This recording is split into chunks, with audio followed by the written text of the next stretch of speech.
Proud of our team, proud of the effort, played the game the right way, and the game honors toughness. And obviously, I've got a ton of respect for Georgia State, and we did not forget that game from a year ago and how painful that was, painful lesson. But tonight was our night, and the kids came out. They started fast. They maintained the energy throughout. A lot of guys got a chance to contribute. Was proud of the way we ran the ball. Was proud of the way we stopped the run, and just excited for them to have a chance to celebrate another win. And looking forward to doing that tonight, and then turning the page tomorrow and getting back to work. This becomes when you win games, you just give way to another big game, and we'll have a big one this coming week, and one that we'll be excited to play. But we'll have a team coming in here that'll be ready for us, and we can talk about that on Tuesday. I'm happy now to talk about the game tonight. Yeah, I guess offensively, is there any room for improvement? I mean, how do you break down a performance like that where there's just not much to pick at, honestly? Yeah, I mean, it was a well-called game, well-executed game. Obviously, I think a couple penalties that were sloppy, I felt like, and then the fourth down go at the start of the second half. That I want that one back. That's a commitment I've made to our team. We get to 4th and 1, we go for it, and we just were off the mark there. But yeah, I mean, I think there were 8 rushing touchdowns. Loved to see A.J. Newberry get going tonight with a couple. MK had the long one. Obviously, the quarterbacks contributing. The guys down the roster too that have been waiting their turn, like Blaze and Drew, getting in there. A lot to like, and I think a lot to build upon moving forward. Yeah. Clark, you've had plenty of non-conference games here where the crowds maybe weren't that great, or other conference games or other teams' fans. How much does it mean to you and the guys when you see a crowd like that, where it's almost full for a non-conference game against a I guess non-Power 4 program?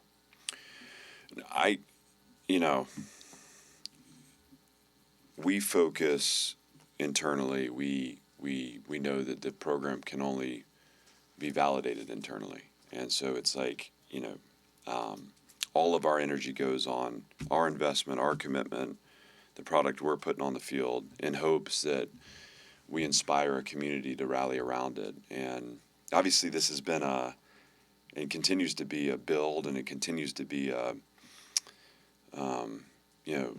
journey to reach for what we feel like is the potential of the program.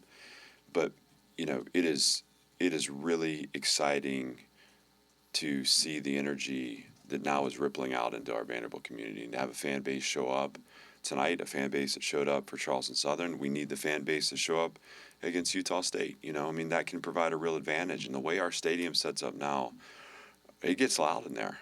And we had the weather delay there early that was unfortunate, but people stuck with us, and I think we got kicked off right around a half hour late, which was credit to the operations team for getting it going. But my hope is that we can continue to play in a way that inspires people to show up. And we know we compete with a lot here in Nashville, but it's always been the vision that Saturday nights can start here on West End, and wherever those Saturday nights end up, Gentry, that's up to you, man. I don't tend to go down to Broadway, but I'm grateful for our students. I'm grateful for our fans. I'm grateful for the community that's out there that's still deciding whether or not they're going to become fans. I'm grateful for them to show up, and I look forward to more of those and seeing what kind of environment we can create. And I know that there's more for us out there, and I also know that this team can do things that become really fun and exciting. So a thank you to everyone who contributed tonight by showing up. You mentioned you had kind of internalized how painful last year's result was. It seemed like the players throughout the week that we talked to really were bothered by that heading into this week. how much did that come up within them throughout the preparation? Obviously, you can only see a little bit of that, I'm sure. Well, this was one of our 8 games, lost, won or lost within one score from a year ago. The 4 losses were at a 4.25 point margin. So this was one of our 4.25 games, and they're tired of hearing me talk about it.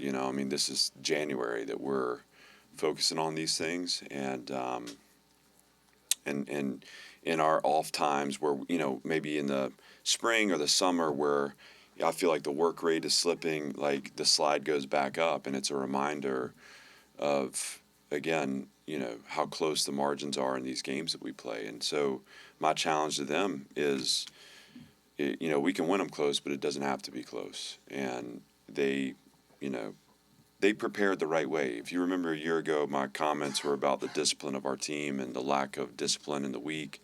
I think we had like 24 kind of program infractions a year ago where guys were late or missed or, and look, how you do anything's how you do everything. Better people make a better team. That's always been the foundation of who we are. These guys were pros this week. Starting on Sunday, the lifts, the meetings, keep in mind too, we've had back-to-back weeks where we've gotten home at, 4 in the morning. In fact, I think I passed Gentry on the way. He was coming back from Broadway when I was heading. I don't know why, Gentry. I don't know, man. I'm just so glad to see you, That's a joke. Gentry was in bed, I'm sure. No, but back-to-back weeks where we've been out, late. And so for them to respond on Sunday and have a good day work and then come back Tuesday and be focused Wednesday, I just felt like the team was locked in. And when we prepare that way, we can have fun when we play. You guys scored a touchdown on your first 6 drives of the night. Just how satisfying was it to bury a team in a revenge game, in a revenge game type of game like this before halftime? I it's less about that, honestly, a revenge game or, obviously we know we're aware of how we played a year ago. We're aware of this team is dangerous and, we need to be prepared. And so we then channel our energy towards, hey, can we start fast? Can we play a clean game? Can we win the explosives? Well, we started fast and we took command of the game in the first half. And the feelings that brings within me is just I'm proud of our team. Did we play a clean game? Well, we played a clean half. And we put a lot of pressure on them. Like you said, I think 6 possessions, 6 touchdowns. That's pretty efficient. So there will be some things we need to kind of work to tighten down, but I'm happy for our guys. I'm proud of our team. I'm proud of the way we played. Diego went over 200 yards passing tonight, second time of the season. Only did that 3 times last year. The quarterbacks overall connected with 12 different receivers. What have you kind of seen out of the passing game that seemingly made strides from last year to this year? It's a total improvement from a standpoint of, I think it starts with protection. We're protecting the passer better. We're giving him time. We're giving him a clean pocket. We have more weapons for him, so there's more people that the defense has to consider. Who do you take away? You got, Junior, Trey, Eli, Richie. We have guys out there, Martell, Cole, that can be dangerous in the passing game, and then Diego has improved too. That's one of the stories I think that's worth paying attention to. Is this guy is stepping into another level of performance where he's seeing the game. Clearly, the game is really slow for him right now, and he's getting us in good plays and making good decisions with the ball. So, we want to be known for a physical run game. We want to throw to score and run to win. That's what we say, and that's showing up for us in the way we play right now.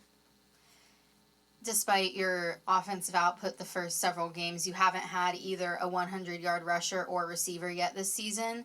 What does that say for your ability to kind of spread the ball around and have so many different options offensively? Well, that's a kind of a cool stat. I'm proud of that stat. That's a deep team, and that's a team that has a bunch of weapons, and it's also an unselfish team. These guys have to allow for performance in their teammates. So I think it's a great stat with respect to the depth we'll need to sustain performance through the season. And I haven't gotten an injury update, but I feel like on the whole, we've come out of the last couple weeks healthy. And again, I think that's a credit to our strength and conditioning staff, Robert Steiner, our athletic training staff. But when you can spread the ball around that way, it's gonna go a long way in allowing you to maintain performance and sustain through what is a really challenging schedule.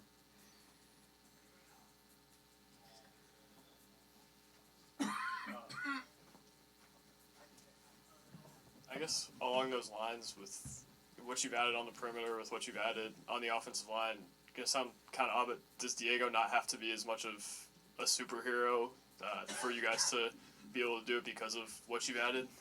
Yeah, we wanna take hits off him. I mean, obviously he is a critical part of our team and our performance, and we have more plays designed where he hands the ball off. We have more plays designed where he's going to be able to get the ball out in space to someone who's really talented who can make a play. And so there's still going to be moments where he pulls the ball down and run. He did that tonight.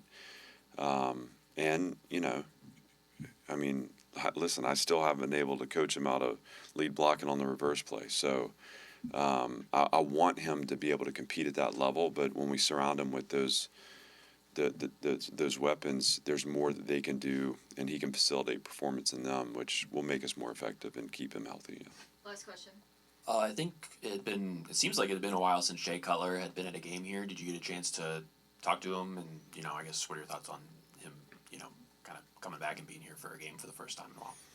Well, I got to see him on the way in at halftime, and yeah, I mean, it's great to have Jay around. Obviously, this is a guy that I played with, was a great teammate, great friend here.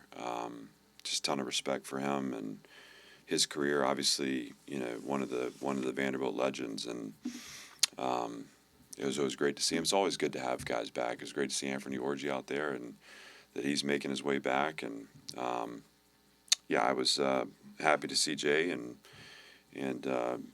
welcome all our former players back to be a part of this, because no matter how their career went or how the years went when they were here, Vanderbilt still means something to them, and they have ownership stake in this. I mean, they've invested in it, and hopefully everyone's having fun seeing the success, and they want to come back because this is home. So look forward to welcoming him back more, and other former players back to be a part of what we're building. Thanks, everybody. Thank you, guys.